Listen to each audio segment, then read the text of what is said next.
to 3 languages. Million viewers each week. Now since day one, MagMongoSlade. One of the best yet. Welcome everyone to 3 Count Commentaries. Happy New Year. If I haven't spoken to you earlier, that means you didn't check out the live stream. Shame on you. So we're going to talk about day one, Monday Night Raw, where it was notable. It was a very notable episode of Monday Night Raw. A lot happened. A lot happened. We're going to talk about that. In terms of news and notes, we got a couple of things. One, Michael Cole will no longer be on SmackDown. It will now just be Kevin Patrick, who is quite frankly one of the most awful play-by-play commentators I've ever heard. It's amazing that Jimmy Smith was fired and Kevin Patrick is still around, because Jimmy Smith infinitely better than Kevin Patrick. Oh boy, Kevin Patrick, the human craps. Okay, also, I just wanted to put that out there. Andrade will likely be on NXT, replacing Dragon Lee, because Dragon Lee is having visa issues. He cannot leave Mexico. So somebody is going to have to replace him in a 6-man tag that they set up for NXT, and it will likely be Andrade. I'm excited for that. That'll be fun. It also kind of explains why he wasn't on this show tonight. But the long story, of course, is Kevin Dunn, the longtime producer of WWE television. Kevin Dunn, who actually began working for Vince McMahon before WrestleMania 1. So he's been there for 40 years. And most fans have never seen a product that didn't have Vince McMahon and Kevin Dunn as part of it. I'm going to give the short version of my thoughts on Kevin Dunn leaving here, because again, I don't think people listen to the live stream, and usually I don't repeat myself, but on this issue I will. I'm just going to be pretty short. Mark Shapiro, I forget what he's doing. He's one of the presidents or the new Endeavor guys that's taken over. He made a comment back when he was talking about cutting house shows that he used to work at ESPN, and he's met all kind of production chiefs who try to treat every camera and tape machine like a baby and try to hold on to it while they're Endeavor trying to create efficiencies and, cut costs. So that was months ago. Recently it came out that Kevin Dunn is leaving WWE. They wanted him to stay until Royal Rumble or at least WrestleMania. He decided he wanted a clean break, so his leaving will be immediate. So apparently he had nothing to do with this episode of Monday Night Raw. A lot of people think that just because Kevin Dunn is leaving, there's going to be substantial changes in the direction of like camera cuts and stuff like that. I don't believe that, because I think a lot of it has to do with the PG rating, not so much as the individual director. Again, Kevin Dunn was the producer of WWE television for pretty much my entire life, and yours too if you're listening to this, unless you're like 50. 9 times out of 10, some of the greatest shots you ever remember, Rock and Austin being in the ring, Hogan and Rock, all of that was Kevin Dunn stuff. Yes, in recent years there's been a lot of that incessant camera cutting, but a lot of that started during the PG era. So I believe that a lot of it is just going to be PG. They may try to change it a little bit, but some of the things that pissed off people about Kevin Dunn is going to go away. Some of the things that he absolutely tried to force upon people, like throwing folks outside of the ring before going to commercial, that sort of thing, they might try to move away from that.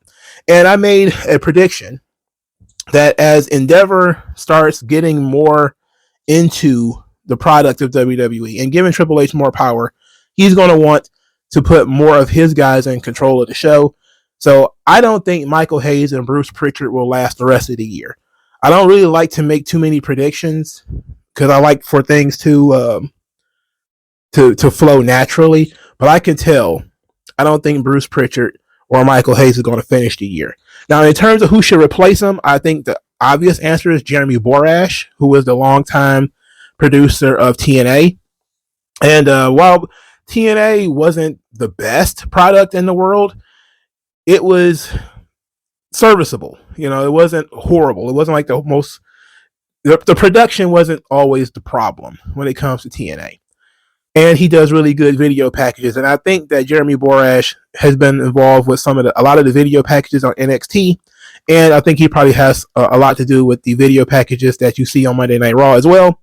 So, Jeremy Borash would be perfect. Kevin Dunn, this is a huge loss. Don't get me wrong, for WWE. I mean, when you have 40 years of internal knowledge and you just walk away, that's going to be hard to replace. I don't think you'll actually see how much things are going to change except for several months from now, because they're basically just going to put somebody in place who probably was trained by Kevin Dunn for now. Who knows what it's going to be 6 months from now, how production is going to look. But I don't expect it to change too much right now. All right. So that was the long story in terms of what we have to discuss in news and notes.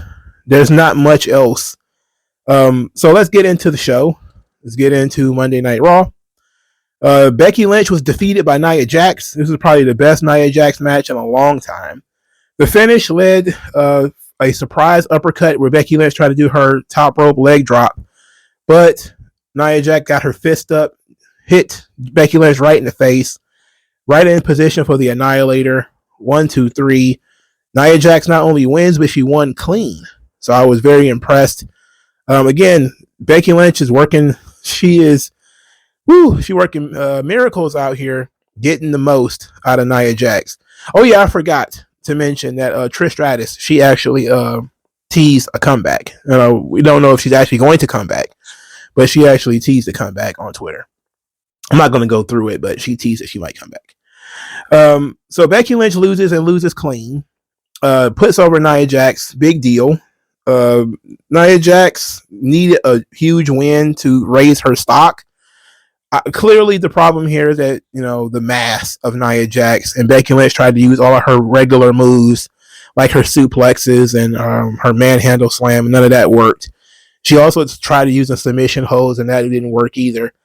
What ended up working was when she was countering Nia Jax. So when they do the rematch, which is going to happen, there's so much time between now and the Royal Rumble, they're going to do this again. I expect Becky Lynch to win the rematch, but putting over Nia Jax, okay, with her size, she should win most of the time. All right, Cody Rhodes cut a promo in the middle of the ring. I think more people are starting to pay attention to how fake Cody's smile is and how disingenuous and he is. And it's not just the veneers. It's just the aura of Cody is completely phony. That's what makes me laugh about him so much. He's incredibly entertaining. And he comes out there and basically says that he's stuck on Nakamura. He thought that Nakamura would be more sophisticated.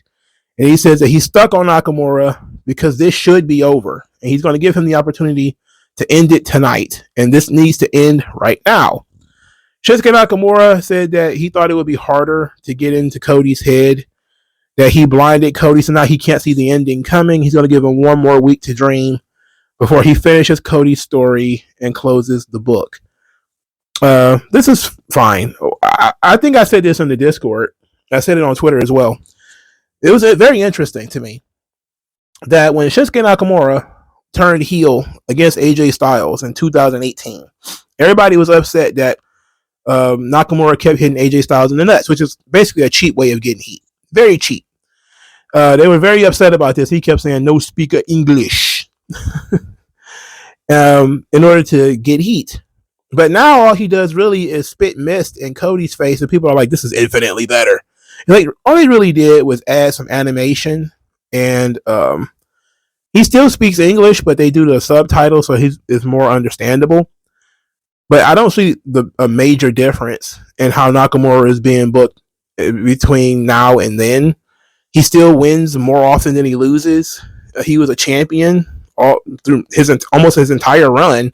He had a title pretty much every year. I think 2023 might have been the first year he wasn't a champion of some kind. I think he's usually the U.S. champion or the Intercontinental champion or a tag champion or something. So, but he's working with top guys again. Cody Nakamura next week, fine. I guess it is what it is. I'm not against it. I'm not for it. It's just going to be there. Cody's got he's got a lot to deal with right now. And Shinsuke Nakamura is just one of those things that he's got to wrestle this. The rest of this is dealing with backstage politics. All right, Kofi Kingston and Jey Uso defeated Imperium when the match was stopped after Giovanni Vinci was drop kicked in the face during a spot, and he banged his bald dome off the mat. He was clearly knocked woozy as he couldn't move his arms, and he lifted his head and looked at the referee and then laid back down. He was clearly not selling. He was very confused, looked dazed. Everybody involved noticed that he was down and out. He stopped the match. Kofi and Jey Uso were announced as the winners. Giovanni Vinci did walk out of the match on his own power, but he likely either got stunned or concussed, and the match was stopped. Very professional stuff here. I'm not gonna, glaze them too much because these things happen. People get knocked out. Here was the part of the show I wasn't really a big fan of. Miz TV featuring the Judgment Day. Oh God. Something tells me that this went long because the other match had to go short. But Miz is out there. R-Truth comes out alone. He starts talking about how he's doing PR work and administrative work for the Judgment Day because he's trying to make Judgment Day likable. He wants people to like Judgment Day. JD McDonough came out there and says that not only is R-Truth not in Judgment Day, but the Judgment Day will not be on Miz TV. Dominic tries to talk. He, of course, gets booed out of the building. This has been going on for a long time, so we already know what's up with this. Truth doesn't think it's fair to boo Dominic in his own hometown and thinks that JD McDonough is not in Judgment Day and says that you lost the loser leaves Judgment Day match, so you're not in it. The Miz agreed. Dominic then went after Miz verbally by saying that he spent his whole year getting beat up by Gunther, to which the Miz responded that he perseveres, he overcomes, he creates memories and moments, while the only thing he remembered about Dominic Mysterio about him getting spanked by his daddy, being dragged around by mommy, and now he's been getting beat up by CM Punk on the live events. It's like Dominic was a champion for like a large part of 2023, and we just kind of ignored that. Like he was a North American champion in NXT, main eventing those shows, and that's been completely whitewashed in this situation. Anyway, Dominic says that he's going to continue the Miz's losing streak, challenge him to a tag team match. Then we got the typical R-Truth confusion where he thinks he's a member of Judgment Day, and he agrees to the tag team match thinking that Dominic Mysterio is going to be his partner, and says that he doesn't want to work with JD McDonough. The Miz say, "Oh no, I'm going to be your partner." So they have the tag team match in which R-Truth tries to tag Dominic Mysterio at one point. He had that Britt Baker broken brain problem. Then they decided, they actually got smart, the two young guys. Dominic and McDonough was like, "Hey, you're a member of Judgment Day. You got to punch the Miz." So they hold the Miz, the old hold the arms trick. R-Truth winds up, says, "I'm sorry, I love you," that popped me. As much as I don't like this, that popped me. He threw the punch. Miz ducked it. They punched McDonough, and this led to the finish. This ate up way too much time. This was given way too much time. And clearly it was given so much time because the match was cut short. The first match was cut short. The Jey Uso and Kofi Kingston match. Their tag team match was cut short. So they probably lengthened this. And Jesus, we don't need that. We do not need that. I don't hate R-Truth, but what they're trying to do is they're clearly trying to do Sami Zayn and the Bloodline with R-Truth and the Judgment Day. It's too soon to do it. You just did this. Like, it's okay if you want to repeat stories and repeat gimmicks, but you can't repeat these shits back to back. Like you can't repeat them. What next? They're gonna do Chelsea Green and Damage Control? Like, come on, man. Be original. You're gonna copycat yourself eventually. But to copycat yourself the very next year is kind of silly. But R-Truth is still doing his thing with the Judgment Day. I hate JD McDonough. He sucks. He's a human bobblehead doll. The Women's Championship match, Rhea Ripley defeats Ivy Nile. This is Ivy Nile's first match on Monday Night Raw. I mean, come on. Do we give her a championship match on her very first match, for Christ's sake? Like, she didn't have to beat anybody to become a contender or anything. It was very bizarre. Anyway, she did excellent. Ivy Nile looked strong here. She was able to counter Rhea Ripley. She did some really cool moves to Rhea. This was a really good match. I enjoyed the hell out of this. This was good. I know they worked together on house shows too, so they got an opportunity to kind of work through some of the kinks and learn each other's style. Ivy Nile has been woefully unappreciated in NXT. There was a good start in NXT 2.0 with her, where they were doing a gimmick where she's basically just a jacked mean girl, and she's choking people out with her very special dragon sleeper finish.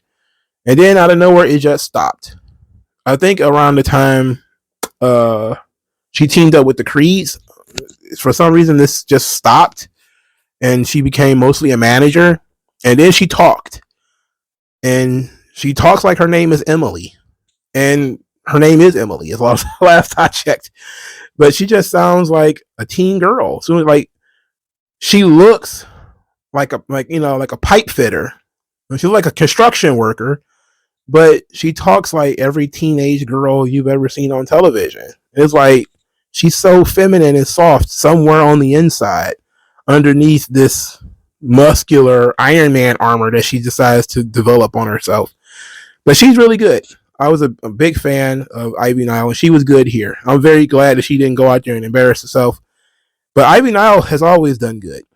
She had a match with Miko Satomura in NXT UK that was really good. She worked also in Reality Wrestling, was really good there too. She's got potential for the future. I just wish that they had given her an opportunity to show some personality and to win some matches, rather than, oh yeah, your very first match, we're going to throw you in there with Rhea Ripley, lose, and I guess we'll double back to this later. I guess. I don't know. But why do this? Why not just leave her a mystery to, get people to question whether she could beat Rhea Ripley, rather than, oh yeah, we're just going to throw her out there. Rhea's going to beat her, and then now what? Okay, so they did the mystery WWE champion is going to make a return. This was announced on the Twitter machine. Everybody was pitching pretty much anybody they could think of, from Psycho Sid to Batista to everybody. A couple of people jokingly said Jinder Mahal. And when Jinder Mahal's theme song played, I knew it was a red herring. He came out to the ring. He looked very spiffy. Had a nice little haircut, nice suit, and he came out there and he talked a lot. He talked way more than he probably needed to. And basically, he wanted to come out and say that the United States used to be a great nation, but now it's a nation divided. It was once a superpower, now it's a joke. He said the national anthem in Punjabi. Everybody, some people booed, most people just were not paying attention. Then he said that he unified people by getting you to boo the national anthem in Punjabi. Then he says because people booing him because he looks different, he sounds different, and like the Iron Sheik and like many other greats, he's been exposing America. And now he's going to tell the United States in Punjabi what the rest of the world thinks about them. Now let's pause right here, because he came out and cut a very generic foreign heel promo. And I was wondering why he was doing that. And I was trying to figure out, okay, he's going foreign heel, therefore the babyface that's going to interrupt him, and I knew somebody was going to have to be very pro-America. So I started thinking maybe Kurt Angle. But I was like, they're going to fly Kurt Angle all the way to San Diego to do what exactly? And then I remembered, oh yeah, The Rock. He was hanging out with Nick Khan again today. Whenever you see Nick Khan and The Rock hanging out on ESPN, you can pretty much guess The Rock is going to show up on WWE television in that area. So, of course, The Rock came out there and got a massive, massive pop. They did a good job, though. They had Jinder come out there, deflate the crowd. Then he started cutting promo on the crowd. They was booing him. They were very upset. And then they used The Rock to, jack everything up. So then The Rock came out there and he talked a lot. Like a lot. Said a whole lot of nothing. Look, The Rock is one of those guys that it's very nice for him to be there. But there needs to be some purpose to this stuff. And I think they ended with giving him some purpose. But he did a gimmick where he basically said that Jinder Mahal is no Iron Sheik. And then he he did a gimmick also when he was talking to the Iron Sheik where he was like, I'm going to tell him, yada, yada, yada. And then he said that Jinder Mahal was an asshole. Then he said that nobody likes him. He's not funny. If he was a movie, he'd be Baywatch or something like that. Then Jinder Mahal says he never seen Baywatch. The Rock kept talking, then doubled back and said, "You never seen Baywatch?" And before he can answer, he says, no. He says, that doesn't matter what you seen Baywatch. He just walked right into it. Then he went pro-America, saying America is not a joke to The Rock, it's not a joke to the people. Then he said, you want to talk about the national anthem? And he remixed the national anthem to say that he's going to kick Jinder Mahal's ass and he's jacked with no balls. Jinder and The Rock had a bit of a fight. Jinder jumped him. He punched him, kicked him a couple of times in the corner. He stopped to take off his jacket, which is one of my least favorite wrestling tropes that WWE does. Is the guy has the I'm beating his ass. I'm whooping his ass. Let me stop and take my jacket off now. I need to get more comfortable as I whoop that ass. And then he gets beat up. Spine buster, people's elbow. And then that's it. So let's stop right here and evaluate this part. The Rock, fantastic pop. Did not like the promo. The whole day one douchebag, that shit went on forever, bro. I was like, ooh, let's hurry this up. I laughed a couple of times. Like when he called him an asshole, I thought that was funny. Especially since Jinder Mahal refused to break character. Like, despite the fact that some of this stuff was legitimately humorous, Jinder Mahal was in the zone. Like, he was not going to get caught smirking or breaking character at all on this television. He's very, very professional. Also, Jinder Mahal is massive. Like, if you just look at that segment and look at how big Jinder is, he's fucking big. He's bigger than The Rock. Like, The Rock is not as jacked as he was, maybe 2 years ago. But Jinder is fucking huge.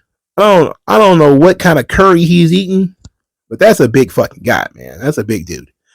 Anyway, The Rock is very winded after he gets into a fight with Jinder Mahal. Now, a lot of people is using this against him. Like, how can he work a whole match when he's blown up from just having a little run around with Jinder Mahal? You guys should know better than that. You guys know that don't matter. Nobody cares about that. Anyway, he says that he's hungry. The Rock is going to go to dinner in San Diego. He says, should The Rock sit at the bar? Should The Rock sit at a booth? Or should The Rock sit at the head of the table? Huge pop when he said sit at the head of the table. Huge pop. This promo was like 30 minutes just to get to that punchline. Should The Rock sit at the head of the table? Now everybody's pitching their WrestleMania ideas, even people who don't watch WWE. And I sat there on Twitter and watched them pitching WrestleMania matches. This is what should happen. This is what should happen. My thing was, you never really needed The Rock versus Roman to main event the show just based off of them being related. You could have done something similar to The Rock and Cena to make it necessary. And I think that if you just did The Rock being the special guest referee for Roman Reigns and Cody Rhodes, like he's a special guest, what's that, enforcer or something like that to stop the bloodline from interrupting. And then The Rock is the reason that Roman loses. And then you could build the match out of that, that The Rock cost Roman his title. Now he wants to fight him. And you could have done that. That way you could have got the regular roster guy out of this position. He's got the belt. It's gone. And now it's just Rock and Roman. But they insist on making it for the championship. So now they're talking about doing it in Australia. And The Elimination Chamber is in February. The building is 70,000 seats. So now everybody's like, look, that's a huge stadium. You got to build it up. You got to put somebody in it. The Australians, they want The Rock. You know, you can certainly afford it. The Rock certainly could do it. Kind of needs to do it, if we're being honest. And I mean, he needs to do it because he doesn't have much else going for him that's on the positive right now. I know that the XFL and the USFL have just finished their merger, and he's going to be dealing with that. I don't know what his relationship is with there, but apparently he's going to be working with that. He's probably still got some movies and stuff to do. But you don't necessarily need The Rock to wrestle at WrestleMania. But I think doing Rock and Roman in February is so weird. It's such a step down for WrestleMania, and I think that's the major issue. And I think I mentioned this on Twitter, is that there's been a couple of times where WWE decided to go big in February and then go smaller at WrestleMania. One of those times was like when they did Hogan and Rock at No Way Out. It's like, sure, I would have loved for that to be like a WrestleMania match. And I would have preferred it to be a WrestleMania match. But they was doing Austin and Rock, the end of their story, WrestleMania 19. The only way you could fit Rock, Hogan 2 in is to do it at February and No Way Out. But I just always felt like that was such a weird place for that match. And then, of course, Undertaker and Kurt Angle at No Way Out 2006, where that just was clearly a WrestleMania match that they decided to throw on No Way Out. And then had Undertaker wrestle, what was that? Did he wrestle Mark Henry that year in 2006? And then I forgot who Kurt Angle wrestled. He was the champion. Who did he wrestle? Oh, he wrestled a triple threat match against Randy Orton and Rey Mysterio.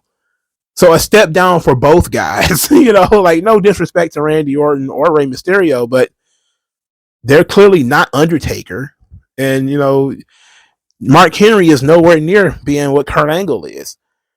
So doing good, look, no matter how much you may like Cody Rhodes ain't The Rock, and as long as Cody Rhodes is not The Rock, if Roman beats The Rock in February in Elimination Chamber and then loses to Cody the next month at WrestleMania, yes, it makes Cody look amazing because he beat a guy that The Rock couldn't even beat.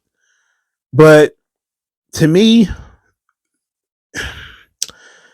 it's a WrestleMania match, and there's no good reason why you can't do it at WrestleMania. So that's what I'm looking at. Like, the only way you could justify doing such a huge match outside of WrestleMania is when you have literally no other option. And when it comes to Roman versus The Rock, you do have the option of just doing it at WrestleMania, or you have the option of doing it at the Royal Rumble, if that's what you wanted to do. Now, Solomonster, he was the one guy that kind of got my brain working on this, and I found it to be very interesting because he's not wrong. He tweeted out, if The Rock challenges Roman at Elimination Chamber, you've made the Royal Rumble match moot. I mean, not the match itself, but the championship match for Royal Rumble, meaning that you're about to have a triple threat match on SmackDown, and the winner of that match is going to challenge Roman Reigns at the Royal Rumble. But if you have The Rock say, I want to fight Roman, then people are going to say, well, why doesn't The Rock just fight Roman at the Royal Rumble?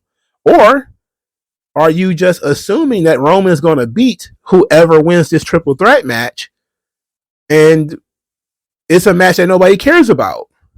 So that's a question that you kind of put out there and that you create by dropping this rock bomb right here at this particular point in time. So, yes, it's unfair to AJ or Orton or whoever is going to be that's going to wrestle Roman at the Royal Rumble. If it's Orton, I mean, for God's sake, he's got Cody's luck. Him and Cody got the worst luck in the world. I mean, Orton comes back. He's going to hunt to fight the Bloodline. He wants to beat up Roman. And you think, okay, that's perfect. We're going to set this up for the Royal Rumble. That ought to be great.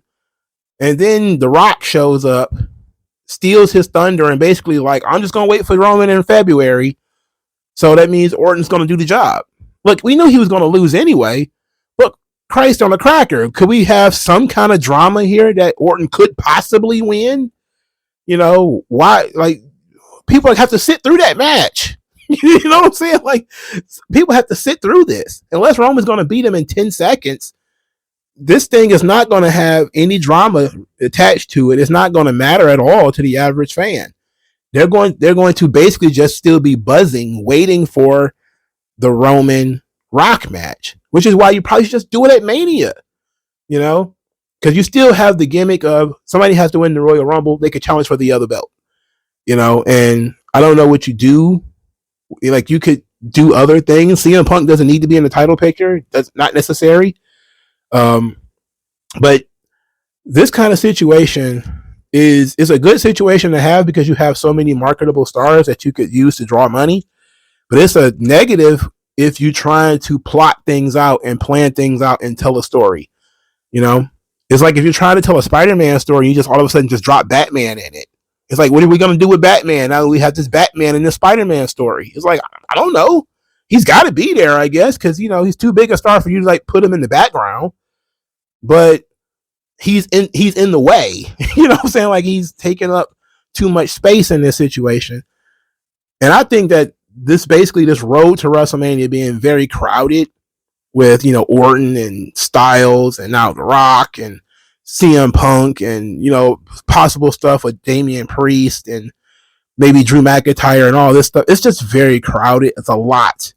How are you going to do this in a way that's going to make sense and not completely disrupt the storytelling that you're going to have, that you've already done, for starters, and stuff that you're going to do in the future? But most importantly, you're doing everything between January and April. What the fuck are you going to do in June? What are you going to do in September?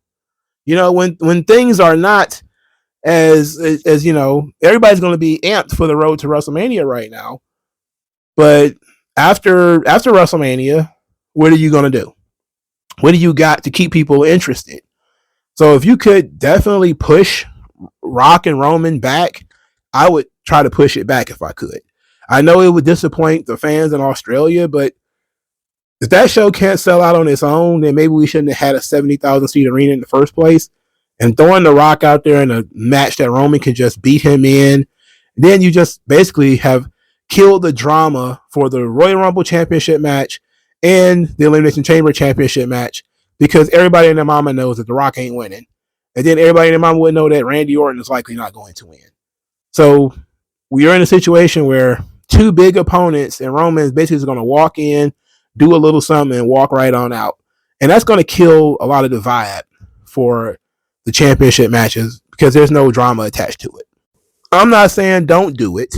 I'm just saying there has to be a better place for it, you know, than trying to stack all this stuff on top of each other. SmackDown's now about to come up. People are going to sit back and be like, hey, Randy Orton, AJ Styles, LA Knight, how about it? You guys want to be world champion. You guys want to fight Roman Reigns. Well, The Rock wants to fight him too, and he's not going to have to win a triple threat match, you know? So what do? You just go through the motions? It's like, why spoil so much of your story in this situation right here? I don't know. But you're basically going to kill SmackDown because people are going to be like, oh, well, The Rock's not going to be there. I don't care. And none of these guys are going to win, so it doesn't matter. I mean, you really just kind of shit over everybody. There's a lot of people who are after The Rock and kind of attacking him. Like I said earlier, people who are saying that The Rock can barely get through this segment with Jinder Mahal. How is he going to be able to wrestle a 25-minute match with Roman Reigns? That match doesn't need to be 25 minutes. It don't even really need to be 15 minutes. If Rock and Roman do 10 to 12 solid minutes, I think everybody would be good. You know, Roman can book this match and put this match together where The Rock can sell and he won't have to do any sort of high energy tilt-a-whirl DDTs or anything stupid like that. You know, this thing can be booked in a way where Roman looks great. The Rock looks strong. Roman goes over, and we're calling it a day. It can be as bland and generic as possible, inoffensive as possible, and people will not care. Again, nobody's expecting you to go out there and pull off a Johnny Gargano Adam Cole match. It's The Rock versus Roman Reigns. It's it's not gonna be Penta versus not not gonna be fucking Phoenix and Heel Del Vikingo. They're not gonna do like any kind of moonsaults or anything like that. So you don't have to worry too much about The Rock's stamina. I think he'll be okay. But the segment was really long. I wasn't a huge fan of it, but like everybody else, I popped when The Rock said, "Should The Rock sit at the head of the table?" That was a big pop moment, and they got one out of me because I think it was very cool how they got into it. I just wish we had gotten into it a lot sooner. I just wish we didn't have to sit through so much of the day one douchebag, him talking to the spirit of the Iron Sheik and all that kind of stuff. But I know they also wanted to get the most out of The Rock being there. And that becomes a big problem too when you're talking about The Rock. I mean, he can't come out there, be out there for 2 minutes and then leave because he doesn't make these kinds of appearances that often. So you want to get as much as you can out of it. You want to squeeze as much juice as possible out of it. And sometimes that leads to him being out there too long, especially when he doesn't have a message. He's just out there to run down the heel. Then you just leaving him to do his stuff about balls and crowd chants and stuff like that. And sometimes you have too much of that, it kind of wavers. But very cool segment. I know the crowd was very excited. I like how they did it. It's just I felt like the segment was too long. That being said, not Austin Theory, but Grayson Waller tweeted at Austin Theory and said that that flop that you destroyed on the mic has run the Raw, which was humorous. Those guys are funny, man. Too bad they're getting shit all over. All right, so The Rock was out there. Everybody was too happy. So he decided, you know what? You happy, huh? You enjoying life right now? Here's Natalya. Here's all the Natalya you can handle. And they just he was having too much fun, so they decided they was going to show up and put some Natalya on your plate. How about that? And nobody gave a flying fuck about Shayna Baszler and Zoe Stark defeating Tegan Nox and Natalya. Look, you got to have a come down. You had a huge up when it comes to The Rock. Everybody's paying attention. Everybody loves The Rock. And then you like, okay, how do we beat that? We can't. So what do? We bring it down. We bring it down. So they decided to put these girls in the death spot, knowing nobody was going to give a shit. They went out there, had a match that didn't even get golf claps. I mean, literally, there was not even a participation clap. There was not even a, hey, I'm glad you guys are here clap. It was almost funeral silent in the building. Well, there's at least some tears in a funeral. Somebody sniffles at least. I don't think people even realized that these folks were out there. It was almost as if they were waiting for the show to start. They were out there wrestling. I'm like, oof. Talk about being in the death spot. Jesus. I missed something. I missed something. Okay. So KC Squared, they were having a party. I guess it was a New Year's Eve party or a championship celebration party or whatever. And the party got crashed by Chelsea Green and Piper Niven, who came down there and got in their faces, then challenged them to a tag team title match, saying that they're going to go to Nick Aldis and not to bald Adam Pearce. But KC Square said, no, we'll go to Adam Pearce and get the championship match. So I guess they're going to go ahead and do this thing. I'm not against it. Just kind of don't care, really. If that's what, it's just unfortunate. I just don't care. But, okay. It is what it is. I like this. I like the setting. I know that there's going to be a lot of people who are going to say, why is there a camera in their nightclub or their party or whatever? It's like, who cares? It's wrestling. Fuck. You know what I mean? Like, who really gives a shit, ultimately? Okie dokie. Let's get into this here main event. Seth Rollins defeats Drew McIntyre because Seth Rollins is just not going to lose, ever. For Christ's sake. Anyway, they was having a solid match, doing some really good stuff against each other. And then things kicked into the next gear when Damian Priest music starts to play in the middle of the match. Him and Dominic Mysterio charge the ring. Dominic distracts the ref. Damian blasts Seth Rollins in the head with the briefcase. He's then trying to cash in the briefcase. He gets stopped by Drew McIntyre, who beats him up.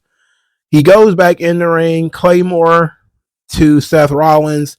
1, 2, Seth Rollins' foot is on the ropes. Oh, brother. Poor Drew. He gets screwed again. Then he goes outside the ring. I think he took Seth Rollins outside the ring, however it happened.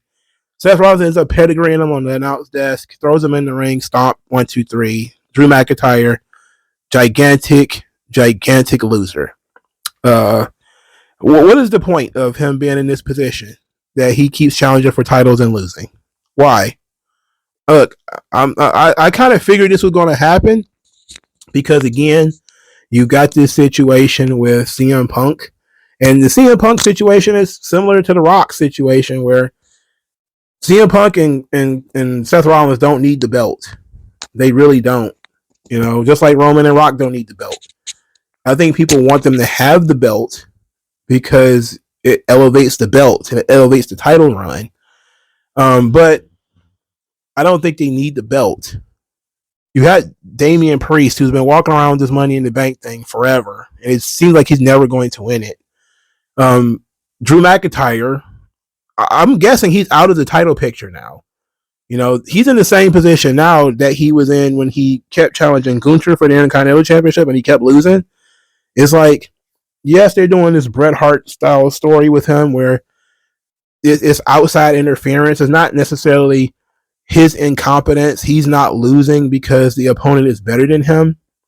It's interference. And he is trying to be an honorable guy, but he keeps getting screwed. But we're in this position now where we've seen Drew lose so much in big title matches that there's no faith in him anymore. It's like, what do you do with this guy now? Like, literally, what is his value at this point? I mean, does he even still qualify as a top guy? He's just lost so many times in big main event style matches. But like I said, at this point, CM Punk is in the Royal Rumble. You probably could have done CM Punk versus Seth Rollins at the Royal Rumble. That might have been, not too bad, but they've already put Punk in the Rumble. So now we have to figure out what Seth Rollins is going to do between now and the Royal Rumble, and because we know that the plan is Punk Rollins at Mania. Of course, that match does not need the belt. And I maintain that probably taking the belt out of that situation is better. Perhaps. I don't think Punk needs to be the champion. Rollins has been one of the guys where he's a Triple H guy, so they're solidifying him right now. They're really trying to put some heat on that belt. And I think that that's fine, but it's about time to cough that thing up. You don't want to turn Seth Rollins into Roman Reigns Part 2, where he's just beating everybody and nothing is going forward, and everything is constipated because nobody can beat Rhea Ripley and nobody can beat Seth Rollins, and nobody can beat Roman and nobody can beat Gunther and nobody can beat Logan Paul. So everything's just constipated where everybody's just a contender getting beat. That's just not doing you any favors. Where some of these guys and some of these matches are marquee enough where you don't need the belt. Roman and Rock don't need the belt. Punk, Rollins don't need the belt. The people who need the belts are the folks who need to be elevated. LA Knight needs the belt. Cody needs the belt. Gunther already has a belt, so you don't have to concern yourself with that too much. But there's people who do need belts or do need championship matches and needs to be elevated or at least get out of the position that they're currently in. Drew McIntyre was one of those people. Damian Priest is another one of those people, where their credibility is in how do I take it to the next level? How do I get to the next level? And so many people are stuck. Gunther is stuck because he's beating everybody on the roster.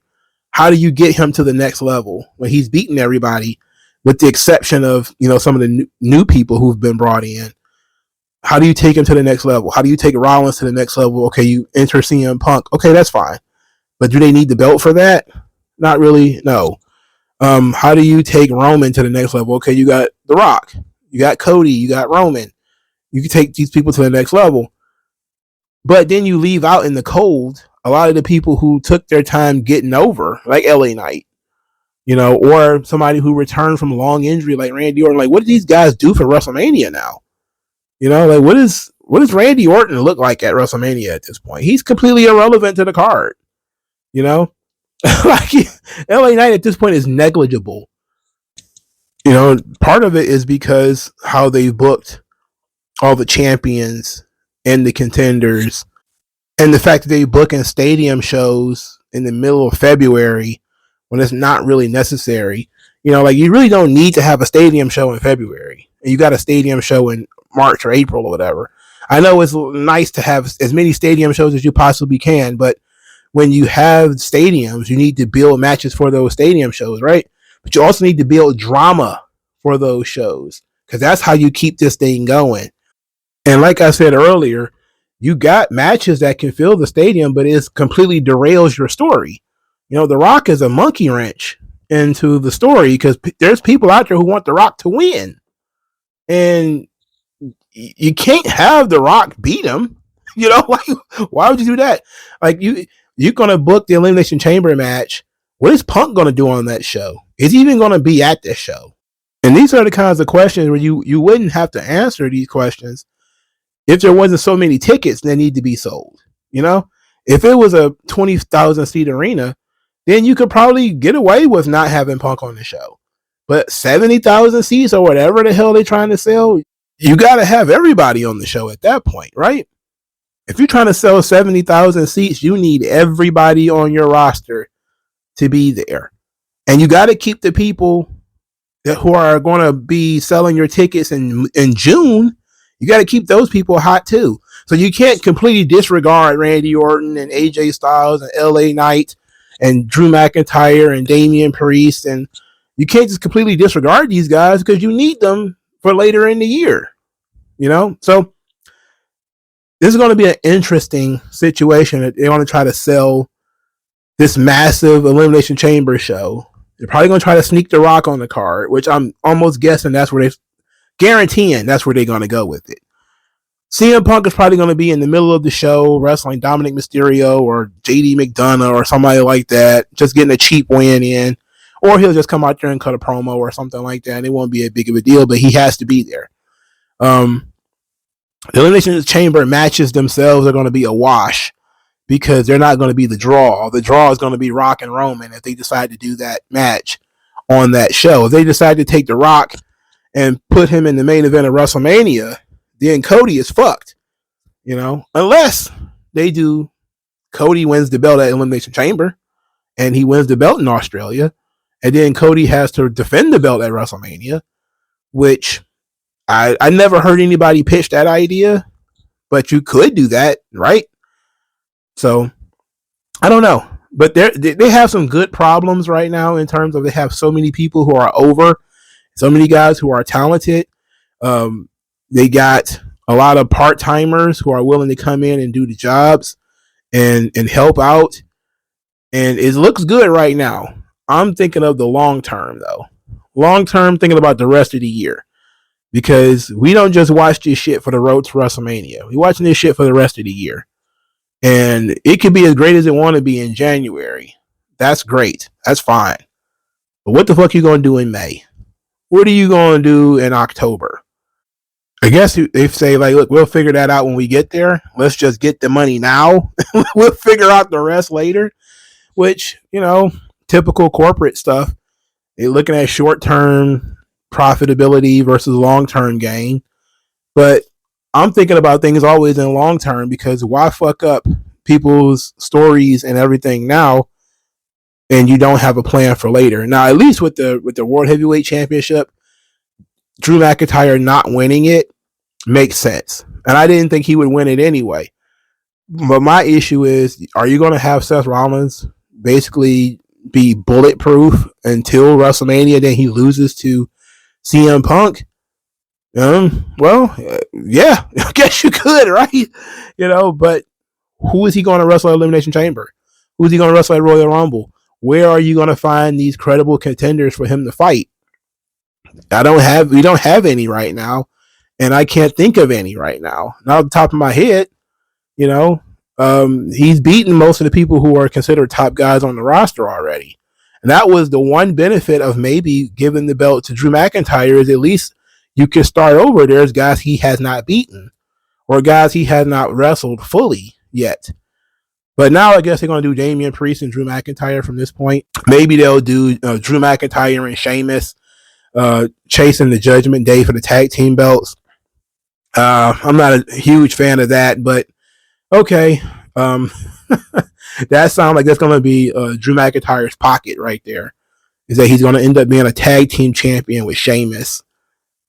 Fine, I guess. But that seems to be the only way only thing that makes sense to me. There's no tag teams really that need a tag team championship match. The Creed brothers just wrestled for the belts and lost, which was far too soon, if you ask me. But they did a story here where Drew McIntyre is now going to be pissed at Damian Priest, and the option is going to be he needs a tag team partner in order to take down the Judgment Day, and that tag team partner is likely going to be Sheamus. And at that point, that's Drew McIntyre's future, is tag team champions with Sheamus, which is highly unfortunate because he's a very talented guy. You also have, and I think a lot of people talked about Brock Lesnar, and Brock is still out there. He's still an option. What do you do with Brock? A lot of people say Brock can wrestle Gunther. How do you know Brock wants to wrestle Gunther? Maybe he don't want to wrestle Gunther. Maybe he doesn't agree to wrestle Gunther. Maybe he wants to wrestle Omos. Maybe he just, there's some things that are going on that, you got to shrug, because maybe Brock doesn't want to do what you want him to do. Maybe Brock wants to wrestle somebody who is, not really featured on the roster right now. And then you have a bunch of guys who are, not featured. So you really have a lot of stuff going on, which is good, because there's a lot to talk about. It's a lot to think through. The problem is only one spot's open, and one person's going to get that spot, and everybody else is going to be ass out. So you give the spot to the part-timers, which we see in Punk and The Rock, each one of them, and you basically inconvenience the main roster guy, the regular roster guy who got super over, and you inconvenience him by replacing him essentially with a part-timer, and you do it, a lot of damage to these guys. Like guys like Damian Priest are like a fool every week. He tries to cash in and he doesn't. Drew McIntyre looks like an idiot every time he tries to win and he doesn't. Same can be said for a guy like LA Knight. So you have so many guys who, need some forward momentum or at least a solid plan B. And I don't see solid plan Bs for any of these guys who are typically top guys. They just kind of, you'll get the scraps. So this seems like it's going to be LA Knight's going to be in a situation where he's going to be fighting over, shampoo commercials or something like that, because that's basically the situation he finds himself in. There's nothing for him. This is a guy who could be a top guy, could at least be fighting for, I guess, the U.S. belt, and maybe that's what happens is he wins the U.S. title. But outside of that, I don't know. You got guys like Lashley on that roster. You got guys like Carlito on that roster. You got Santos Escobar on that roster. You're probably bringing in Andrade. He's going to be on that roster. You're going to have so many people, so many talented guys who need a spot on the show. And quite frankly, I don't want to use the word deserve, because that's not the right word. I guess you could use the word earned. Guys who earned better positioning on the show, who due to issues not their own, they're going to get knocked out of position. So you're in the same situation that you've been in for a long time now, where it was kind of like Brock Lesnar shows up and gets the main event of WrestleMania again, or Ronda Rousey or whatever. And it doesn't seem to have changed that much. And now we're doing it in the middle of February, where we're knocking people out of the position. but you're actually also doing an incredible amount of damage to your stories, because people are now going to look at the Royal Rumble as a show where I don't need to watch this. I gotta like the Rumble match. That's great, but I don't need to watch this. To watch the rest of the show anyway, because The Rock's wrestling in February, or The Rock's wrestling at WrestleMania. So I don't need to know who won the Royal Rumble, because it's not going to matter. Then, and if The Rock doesn't wrestle at Elimination Chamber, it's going to be a similar thing. The Rock's not wrestling at Elimination Chamber, so why do I need to watch that? And I'm interested in how they're going to make those shows interesting and maintain how over some of these guys are. I'm very interested. But let me know what you guys think. Like, share, subscribe. I'll talk to you guys later. Peace.